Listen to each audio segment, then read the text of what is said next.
convidar você a abrir sua Bíblia no livro de Apocalipse, no capítulo 2.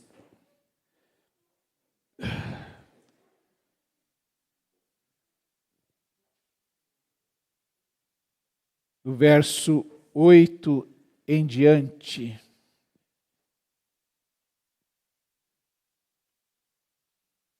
Podemos abrir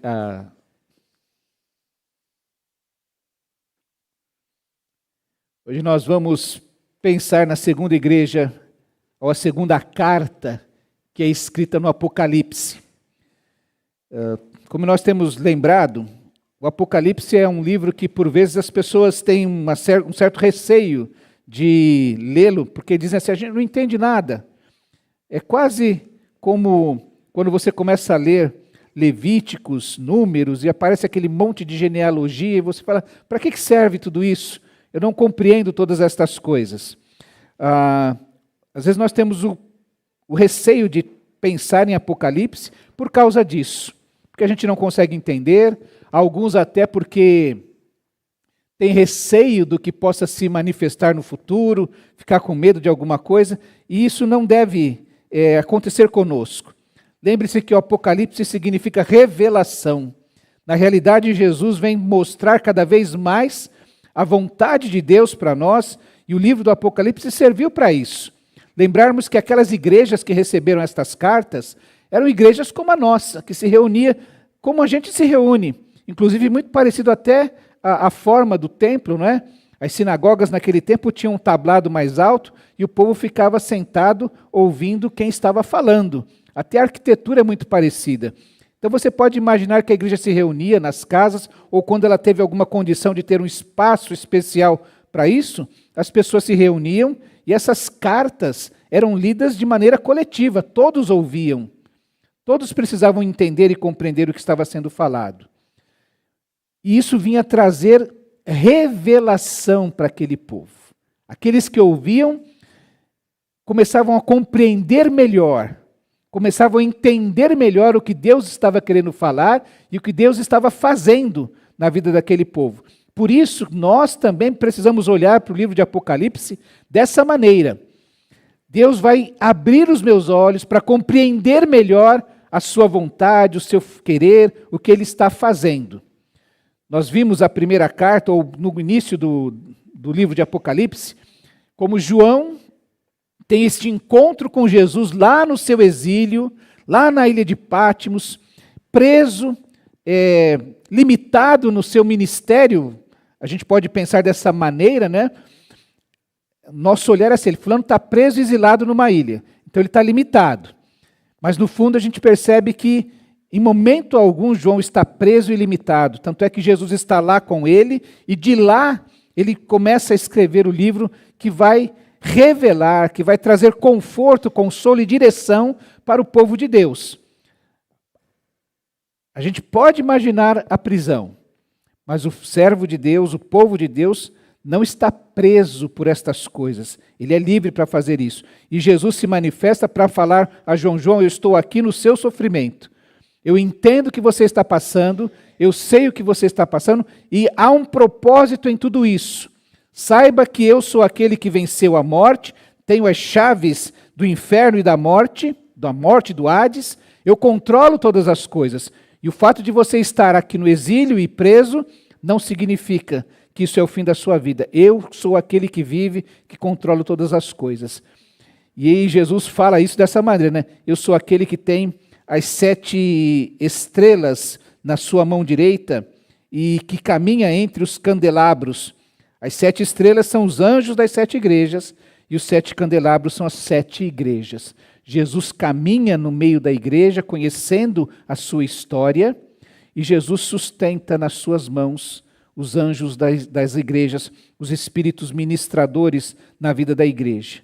Assim como estava sustentando na sua mão João, que estava no exílio e preso.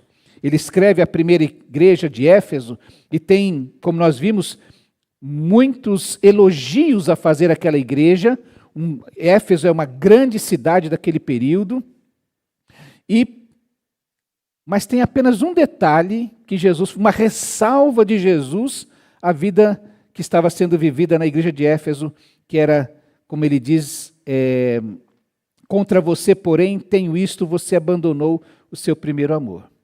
Nós vimos isso como aquela igreja que começou tão bem, ávida pela palavra, que tinha uma vida intensa com o Senhor, que experimentou a presença do Senhor de uma maneira tão especial, aos poucos começou a viver a partir da sua agenda, apenas cumprindo a sua agenda e não mantendo uma vida de fervor, de intimidade, de comunhão, movido única e exclusivamente pelo seu amor a Jesus, ao Senhor da igreja. Hoje nós vamos ver Esmirna, e depois a gente vai mostrar para você no mapa como essas igrejas, elas existiram naturalmente, são históricas, e como vai fazendo o caminho de uma para outra. Dando até a impressão assim que parece que essa carta passou primeiro aqui, para depois ir para lá, e ela vai fazendo um caminho, como se fosse as estações do metrô, que você vai, passa primeiro essa, depois aquela, até chegar a essa, a igreja a qual estava sendo endereçada a carta. Meus irmãos, eu falei a semana passada que existe uma maneira historicista de interpretar o Apocalipse, imaginando que cada carta é uma carta escrita a uma igreja, a um período da igreja. Eu tenho dificuldades de entender dessa maneira, porque, como eu disse, se fosse dessa maneira, a igreja desse tempo, é a última igreja, a sétima igreja, ela é chamada da igreja apóstata, a igreja de Laodiceia, que seria uma igreja que, no período histórico, de 1900 para cá. Eu tenho dificuldade de crer nisso porque eu não faço parte da igreja apóstata. A gente começa a ouvir os testemunhos, o que está acontecendo pelo mundo. Essa semana nós estivemos na convenção do Estado de São Paulo, o irmão Marcos esteve conosco, Rosângela também esteve lá. Nós ouvimos os testemunhos do que está acontecendo aí. Uma igreja profundamente fervorosa, uma igreja que está entregando sua vida para servir ao Senhor. Na sexta-feira à noite, uma menina de 14 anos, surda de nascença, ela deu seu testemunho. Ela começou a falar, a gente percebia que a dicção dela era diferente, mas no momento ela falou: você está pensando que isso aqui é uma presilha no meu cabelo? Não é, é um implante que permitia que ela conseguisse ouvir. 10 anos internada, fazendo tratamentos para que aquilo pudesse funcionar, e ela usou o texto que Deus fala com Moisés, para falar assim, quando Moisés começa a dizer, não, mas eu não sei falar direito, arranja outro para ir no meu lugar, não é? E Deus chega para Moisés e fala assim: Moisés, não sou eu que fiz aquele que fala e aquele que é mudo, aquele que ouve e aquele que é surdo? Eu tenho um propósito em todas as coisas. E aquela menina de 14 anos deu um testemunho maravilhoso de que Deus tem um propósito do jeito que eu sou. Eu sou assim, não foi por acaso, foi porque Deus preparou isso, e ela foi apresentada como uma missionária mirim no nosso estado de São Paulo, dando seu testemunho de como Deus conhece a vida dela, todos os detalhes da vida dela. Então eu não consigo entender que nós sejamos a igreja apóstata, ainda que você possa conhecer alguém, ou alguma igreja, ou alguma circunstância, que a igreja de fato pareça apóstata, quando ela está mais preocupada não em amar ao Senhor, mas com os números, com os recursos, com os métodos, que não honram o Senhor da igreja. Há mais valor na metodologia do que numa ação poderosa, na unção do Espírito de Cristo na vida da igreja. É possível isso, mas eu não consigo chegar dessa maneira. Creio sim que a gente pode imaginar o que é Esmirna e que tipo de igreja ela é. Nós nos encaixamos nesse tipo de igreja? Ou quando nós pensamos em Éfeso, não é? Será que eu e você abandonamos o primeiro amor? Será que estamos vivendo diante do Senhor obrigações, ticando afazeres, tarefas, e não amando o Senhor da igreja? Creio que nós podemos caminhar mais nessa direção e seremos mais abençoados, porque essas igrejas que existiram historicamente enfrentaram os problemas que as cartas revelam, tiveram uma indicação do Senhor de como resolver esses problemas, de como se arrepender. É lamentável que nenhuma destas igrejas exista hoje. Quando você vê o trabalho que a comunicação faz, é que não está dando para ver direitinho aqui, mas as imagens que aparecem aí são dos sítios arqueológicos de onde existiram estas igrejas. Nosso informativo digital aparece também, eles existem. Se você tiver a oportunidade de fazer uma viagem pela região que é a Turquia hoje, não é? Ali, você vai conhecer esses sítios arqueológicos, de onde existia uma igreja de fato. Hoje não existe mais ninguém morando lá, mudou a região. Mas foram igrejas que existiram, cidades que existiram, grandes cidades, populosas, onde o evangelho foi pregado e os problemas que aquelas igrejas enfrentaram. Vamos pensar então hoje sobre Esmirna, de uma maneira bem prática. Uma das poucas igrejas que Jesus não traz uma advertência severa. Isso serve para nós compreendermos também. De 7 igrejas, 5 são severamente advertidas. E às vezes a gente fica chateado quando tem uma palavra um pouco mais dura para nós, como nós vimos quarta-feira passada, né? Parece que a gente vira um crente mimimi, não é? Porque foi dura, falou com isso, apontou um pecado na minha vida, de alguma maneira. Lembrando que Jesus, que anda pela sua igreja e conhece a sua igreja, ele faz advertências. Ele está muito interessado que a gente não se desvie, que a gente caminhe de uma maneira onde possamos encontrar a sua bênção e ser bênção e glorificarmos o seu nome com a nossa vida, com a vida da nossa igreja. Vamos lá então, Apocalipse 2, de 8 a 11, diz assim: Ao anjo da igreja em Esmirna escreva: Estas são as palavras daquele que é o primeiro e o último, que morreu e tornou a viver. Conheço as suas aflições e a sua pobreza, mas você é rico. Conheço a blasfêmia dos que se dizem judeus, mas não são, sendo antes sinagoga de Satanás. Não tenha medo do que você está prestes a sofrer. O diabo lançará alguns de vocês na prisão para prová-los, e vocês sofrerão perseguição durante 10 dias. Seja fiel até a morte, e eu lhe darei a coroa da vida. Aquele que tem ouvidos, ouça o que o Espírito diz às igrejas. O vencedor de modo algum sofrerá a segunda morte. Amém? Muito bem.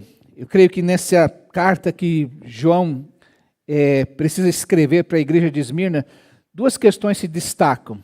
Primeiro que Jesus, o verso 9, diz que eu conheço as suas tribulações e a sua pobreza, mas você é rico. E eu conheço a blasfêmia dos que se dizem judeus e não são, no entanto, são sinagoga de Satanás. Jesus repete 2 vezes, eu conheço.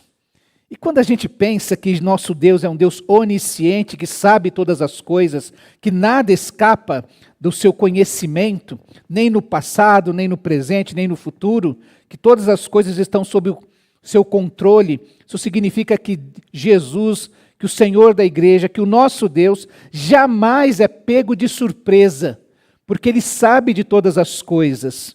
Já lhes contei que quando eu era adolescente, novinho assim, eu uma vez dei uns 5 minutos em mim, eu falei, eu não vou levantar da cama. Mas aí eu pensei assim, Deus já sabe que eu vou decidir não levantar da cama. Aí eu falei, mas eu vou levantar. E aí eu pensei, mas Deus já sabe que eu ia pensar em não levantar e ia decidir levantar. E eu fui tentando ir para trás disso. Né? Deus sabe todas as coisas. Para uma criança foi difícil eu compreender o que significava esse Deus que conhece todas as coisas.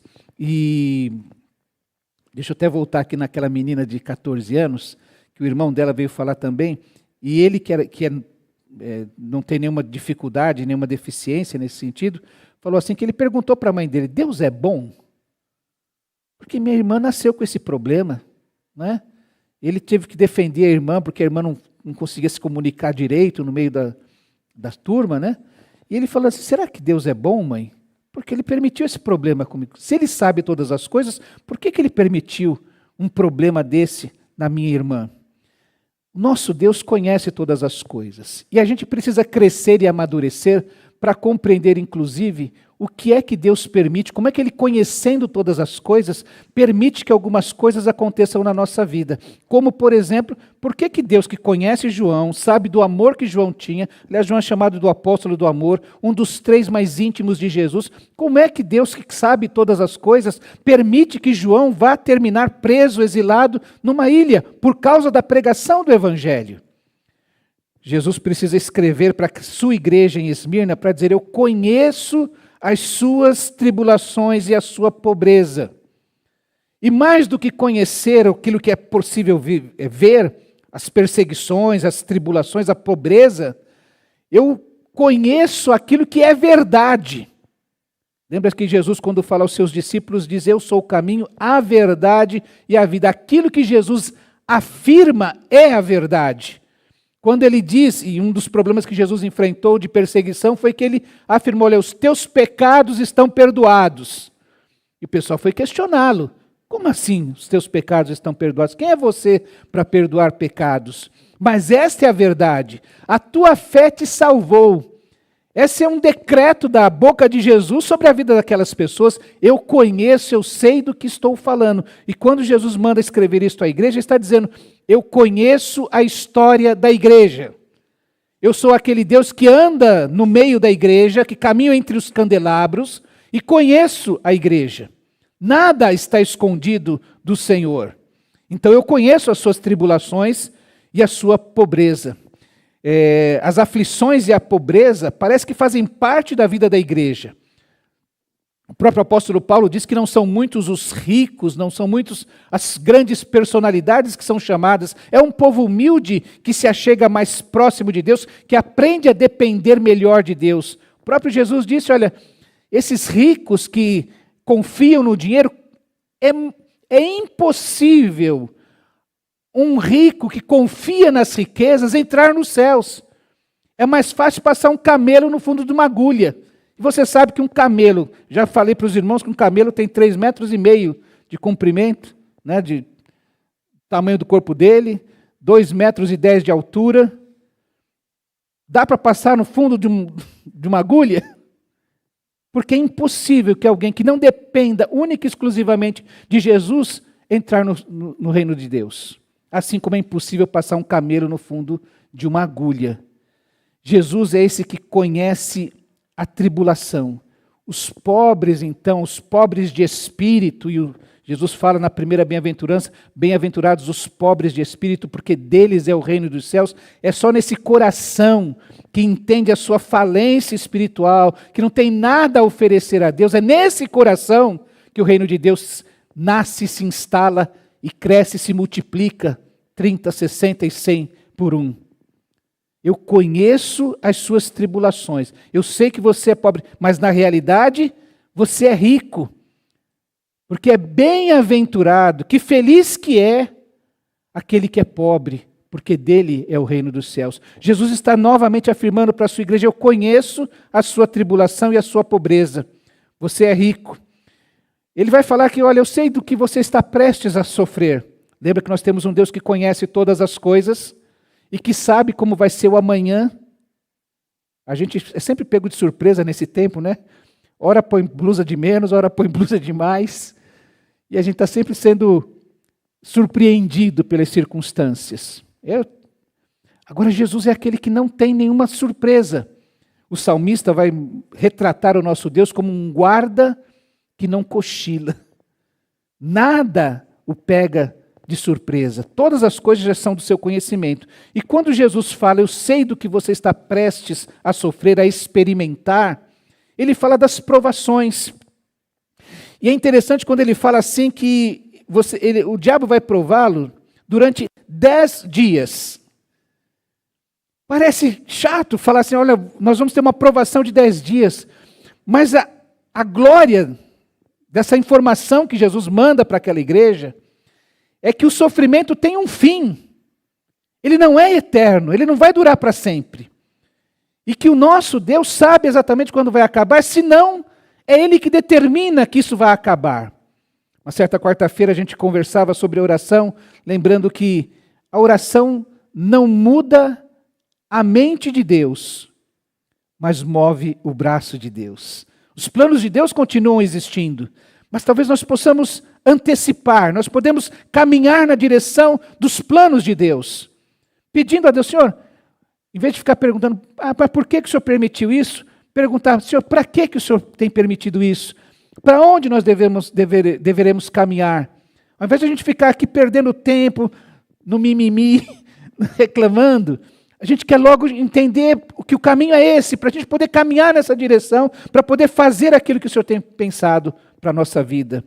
O tempo exato do sofrimento é de 10 dias. Ele é minimizado porque nós temos a presença do Senhor ao nosso lado. Quanta promessa de Deus aos seus discípulos, naquela noite da última ceia, falando, olha, eu vou partir, em breve não estarei com vocês, mas eu não vou deixar vocês órfãos. Eu vou enviar o Espírito Santo, e ele vai ser um conselheiro, um outro conselheiro ao lado de vocês, fazendo com que vocês se lembrem de tudo que eu tenho dito. Todo este conhecimento do Senhor para a sua igreja é manifestado dessa maneira. Eu sei dos seus sofrimentos, eu sei das provações que você há de passar, eu sei que todas elas vão passar, e haverá um dia em que todas elas terminarão. O livro termina falando exatamente isso. Um dia toda lágrima será enxugada. Não haverá mais choro, nem sofrer. E aqueles que têm essa esperança no coração podem ansiar por este momento. Pode chegar um dia e falar assim, Senhor, eu quero estar nesse lugar, eu quero chegar nesse lugar. Eu quero, nessa multidão que entra na sua presença, ser separado por ti para falar, vem cá, meu servo bom e fiel. Vai entrar agora na alegria do seu Senhor. Entra nas bodas do Cordeiro, a igreja que é chamada da noiva do Senhor. Esse Senhor que conhece a igreja com esta palavra, eu conheço os teus sofrimentos, eu conheço a sua pobreza, as suas limitações. Essa pobreza da igreja é finalmente o momento em que ela mais pode depender do Senhor. Recentemente, falando aos homens, lembrávamos da impotência como lugar de revelação de Deus. Quando nós não temos poder algum, não temos nada a oferecer a Deus, é que exatamente mais o poder de Deus se manifesta. Quando Paulo não tinha mais como responder ou tratar do seu espinho na carne, e ele recebeu a resposta de que a graça de Deus seria suficiente para ele, ele disse, então, de boa vontade, vou me alegrar nos meus sofrimentos. Porque quando eu estou fraco, então é que eu sou forte. Então esta igreja que é pobre de espírito, pobre de poder, é onde mais o poder de Deus pode se manifestar. Quando nós temos um grande saldo no bancário, quando nós temos tudo sob controle, nós até esquecemos de orar. Não é? Mas quando chega um resultado, um exame que você não sabe explicar o que é, ou o qual o doutor Google explica um negócio que você fica desesperado, então você corre para o quarto para orar. Você corre para pedir a Deus que dê direção, que cuide, que faça alguma coisa. Esta igreja, que o Senhor conhece a sua pobreza, como você vai aprender a depender de mim, porque você é pobre, então você tem que depender de mim. Esta igreja, que Jesus manda João dizer, eu conheço a sua riqueza, eu sei da sua pobreza, dos seus sofrimentos, eu sei da sua riqueza. Você é rico, apesar do sofrimento.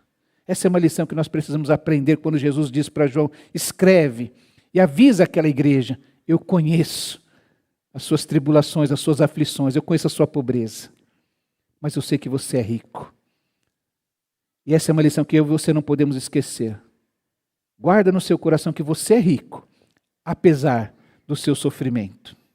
A segunda palavra que Jesus fala para aquela igreja, ainda no verso 9, é que ele conhece a blasfêmia dos que se dizem judeus, mas não são, sendo antes sinagoga de Satanás. Tem gente que imagina que havia um templo naquela cidade, onde divindades eram adoradas. Alguém que imagina que até haveria cultos satânicos naquela região. Na verdade, para esta igreja, e também para a igreja de Tiatira, Jesus vai falar exatamente sobre a sinagoga de Satanás. E ele vai falar o seguinte: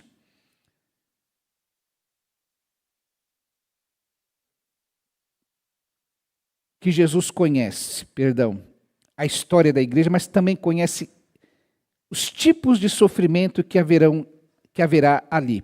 Não é a igreja de Tiatira, não, é a igreja de Sardes, igreja de Filadélfia. Esmirna e Filadélfia, Jesus vai falar sobre essa sinagoga de Satanás. Eu conheço a blasfêmia dos que se dizem judeus e não são, no entanto, são sinagoga de Satanás. Jesus conhece o sofrimento da igreja porque ele sofreu. Lembre-se sempre disso.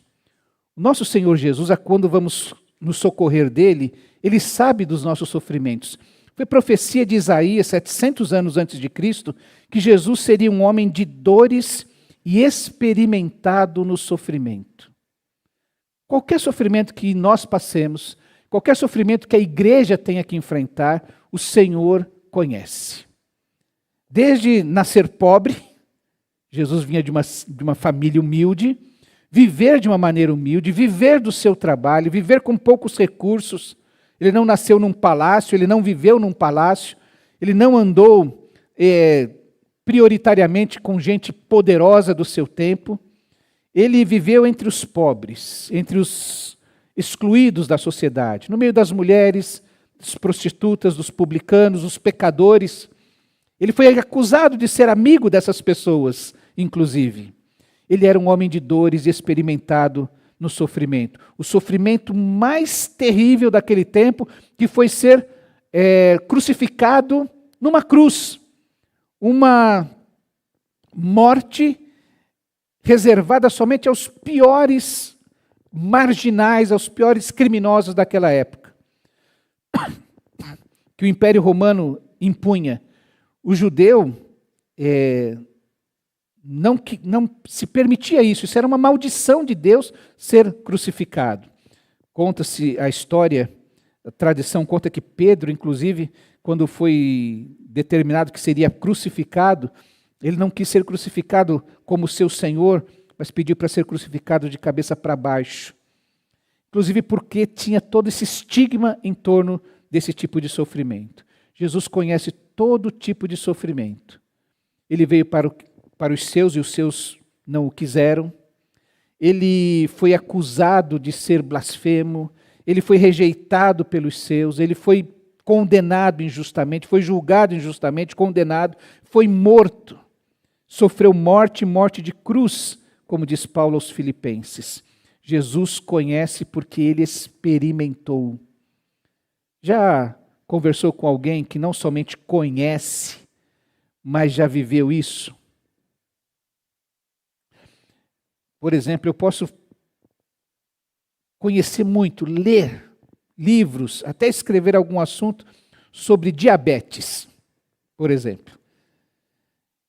E quando você chegar para mim e falar assim, olha, eu me lembro que viajava com um colega, viajamos várias vezes, e ele, onde estava, no restaurante, quando a gente chegava no meio do culto, onde estivesse, ele tirava a bolsinha dele, tirava uma injeção e pá!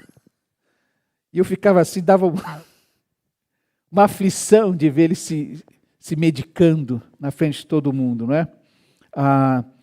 Uma coisa é eu falar, eu entendo o que é isso, eu sei que tem essa bolsinha, eu sei que tem insulina. Outra coisa é a pessoa que é diabético. E ela fala assim, eu sei. Eu sei, por exemplo, que as mulheres, quando estão grávidas, elas têm um peso grande para carregar, dói as costas, desequilibra o centro gravitacional dela. Eu sei, porque me falam. Mas eu sei que as mulheres que já foram mães, podem dizer assim, não, pastor, eu sei o que ela está passando. Eu sei qual é a dor, por que a pessoa está assim, por que incha a perna, por que dá enjoo e essas coisas todas. É diferente. O nosso Deus é o Deus que sabe porque experimentou as nossas dores. Segundo, o que você está prestes a sofrer? E ele avisa a igreja, fique esperta. Você que já entregou sua vida a Jesus, Tenha consciência disso. O que você está prestes a sofrer? E ele começa a fazer uma relação de coisas ou de situações em que a igreja vai ter que enfrentar. Primeiro, a tribulação ou a angústia. Quando a gente pensa em tribulação, pensa num período de grande sofrimento. Parece que as coisas estão todas indo bem, daqui a pouco aparece um ano da sua vida que parece que tudo dá errado. E as coisas não se resolvem. E você ora, começa a orar no começo do ano e já tem 6 meses e parece que aquele ano é um ano difícil. É um ano de tribulação. É um tempo de tribulação em que esse sentimento de angústia, de desassossego, que toma conta do nosso coração, a gente perde o sono, dá taquicardia. E você imagina aquela igreja, como nós dissemos, experimentando a perseguição de Domiciano por volta da década de 90 da era cristã. E começam a chegar os rumores. O imperador declarou que vai pegar todos os crentes aí. E está vindo de lá, ó. Vem lá da Vila Prudente, vai passar pelo oratório, e vai chegar aqui. E você começa a ouvir esses rumores. E aqueles irmãos naquele tempo começam a falar, e agora, gente? O que a gente faz? Fica aqui em Esmirna ou vamos para outra cidade? Isso toma conta do nosso coração. Imagina você... Hoje a gente tem enfrentado muito isso, a gente vai ficando mais velho, vai acostumando a tratar de doença, né? O professor Cortella conta que quando a gente é jovem, a gente se encontra com os amigos e fala assim, olha, conheci uma garota, e começa a contar a garota que você encontrou. Mas o tempo vai passando, chega um tempo que você encontra com os amigos e diz assim, olha, eu conheci um geriatra, um urologista, e começa a contar os médicos que você vai tratando da sua doença. Mas pensa quando você tem essa situação de que você tem um diagnóstico que você não sabe o que é, mas ele só vai me atender daqui 20 dias. Você passa 20 dias esperando, o que o médico vai dizer? Ele vai dizer que eu tenho 6 meses de vida? Ele vai dizer que não é nada? E você fica com aquela angústia tomando conta do seu coração. Jesus diz que a igreja vai passar por momentos de tribulação em que o seu coração, a sua existência, vai ser tomada por uma angústia perturbadora. Uma coisa que parece que vai querer arrancar a paz do coração da gente. Sai da igreja, poxa, eu queria sair tão bem e não saí tão bem. Eu vou dormir e não durmo com tranquilidade. Porque há uma tribulação, eu estou passando por um momento de tribulação. Ele fala de pobreza, de igrejas que têm sofrido perseguição, perdido tudo, por causa do Evangelho. Como João estava agora preso por causa da pregação do Evangelho. A oposição. Gente, nós temos a melhor notícia para dar para a humanidade. A reconciliação com Deus, a eternidade na presença do Senhor, paz no coração, sentido para a vida. E mesmo assim as pessoas fazem oposição. Estava vindo agora para a igreja, passei ali no Salim Farah Maluf, de repente para tudo, e eu falei, mas o que está acontecendo aqui? E eu acho que já deve ser algum baile, alguma coisa assim, porque tinha uma multidão. Eu falei, gente do céu, eles não têm paz no coração, eles estão correndo atrás de um prazer que vai passar rapidamente. E se opõem a essa pregação. E não querem que fale disso para as crianças, que fale disso nas escolas, que fale disso nas praças. Há países já hoje que, para você fazer um ar livre, para você tocar uma música na praça, tem que pedir licença para a prefeitura, seja o que for. Nós vivemos tempos difíceis. E aquela igreja já vivia. E era pior do que o nosso tempo, porque o imperador mandava matar. Não era uma licença, está proibido. Como fizeram com Daniel. Olha, era para você não podia orar ao seu Deus. Então vai para a fornalha. Vai para a cova dos leões. Era para todo mundo adorar a estátua de Nabucodonosor. Não adorou? Então vai para a fornalha. Era esse tipo de perseguição. Quando nós pensamos na sinagoga de Satanás, isso é um perigo para mim e para você. Porque quando Jesus fala sobre estas pessoas que eram como sinagoga de Satanás, ele fala que eles se dizem judeus, mas não são, sendo antes sinagoga de Satanás. A sinagoga era o templo, era o lugar da adoração, era o lugar do culto. E naquele tempo, por exemplo, existiam os judaizantes. Eles estavam no meio da igreja, se diziam judeus, se diziam cristãos, e estando no meio da igreja, trabalhavam contra a igreja e contra o evangelho de Cristo Jesus, contra o verdadeiro evangelho. Você vai se lembrar, eram grupos de pessoas, de indivíduos, judeus, seguidores de Deus, mas que promoviam oposição e perseguição aos cristãos. E quando faziam isso, eram agentes de Satanás no meio da igreja. Se dizem judeus, mas não são. E quando Jesus manda João escrever para a igreja de Esmirna, aqueles crentes estavam entendendo plenamente o que significava isso. Não havia dúvida, não precisava ninguém explicar. Sinagoga de Satanás, a gente já entendeu o que é. Era um alerta contra a falsidade e a ação do mal disfarçada, mas dentro deste ambiente religioso. Isso é um exemplo de como o inimigo pode usar a aparência de santidade e de religião para enganar e confundir os fiéis. Você vai lembrar, por exemplo, quando Paulo escreve aos Gálatas, ele diz assim, lembra que a Galácia foi uma das primeiras igrejas que surgiram, e a carta aos Gálatas é uma das primeiras, se não for a primeira do Novo Testamento.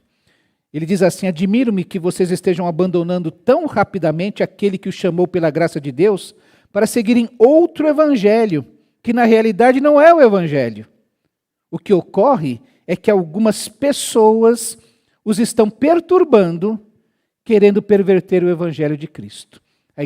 As igrejas da Galácia já enfrentavam aqueles que são sinagoga de Satanás, que se infiltraram no meio da igreja para começar a dizer assim: você precisa guardar o sábado, você precisa se circuncidar, você não pode comer essas coisas. Não basta aceitar Jesus, ter fé em Jesus, você tem que cumprir uma série de rituais. E eles estavam perturbando porque tiravam o amor da igreja, de Jesus, para colocar nessas agendas, nestas coisas a serem feitas. Quando Paulo escreve aos Filipenses, ele é ainda mais duro, que ele diz assim: cuidado com os cães, cuidado com esses que praticam o mal, cuidado com a falsa circuncisão, porque ali eles estavam falando: se você não se circuncidar, você não vai poder ser salvo, você não vai ser justificado diante de Deus. E Paulo diz que essas pessoas que pervertem o evangelho são como cães.